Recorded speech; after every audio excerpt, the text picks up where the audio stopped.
All right, folks, so I needed to record a quick video just because I wanted to explain to you guys how to use this worksheet, this measurement sheet titled Diameter of Arc Circle that's part of your Hair Morphology lab.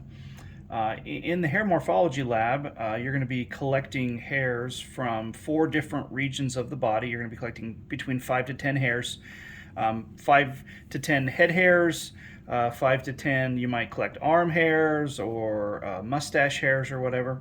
And then you need to classify those by doing a few things. You need to look at the length of the hair. You're going to be looking at the color of the hair. You're going to estimate the thickness of the hair, being it moderately thick or very thick or thin. You're going to indicate whether or not that hair appears to have a follicular tag or skin attached to the end of it.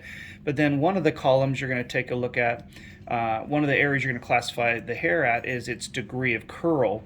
And the degree of curl, the best way to describe degree of curl is to give it a sort of quantitative value, a number value. And that's what you're going to use this worksheet, this diameter of the arc of a circle worksheet, in terms of giving a quantitative value to the degree of curl of hair. So on this piece of paper over here, I hope my cameraman can see those. I have a few hairs here. A couple of head hairs I pulled out of my own head, and then a arm hair, and then even a hair that I pulled from my son's scalp. And so let's say that we wanted to determine the degree of curl of these hairs. The way we determine degree of curl is to imagine these hairs, if they formed a full circle, what would be the diameter of that circle? And so that's what we use this worksheet for. This worksheet has various arcs that if this arc formed a full circle, this value here would be the diameter of that circle.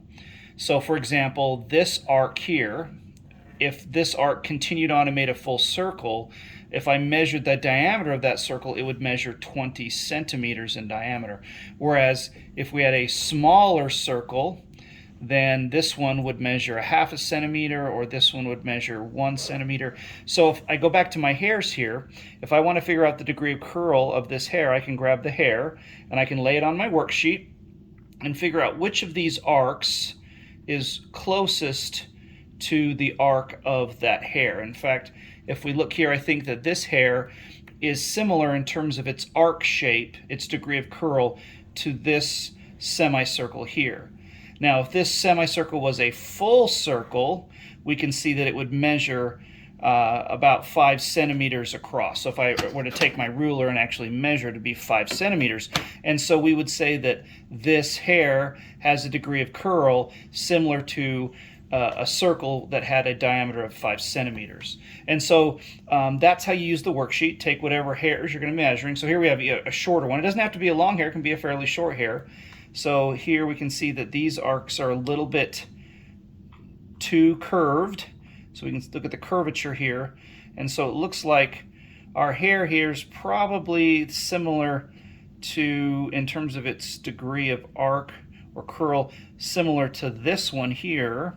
And so that would mean then that if this arc formed a full circle, if we measured the diameter of it, it would be 10 centimeters across.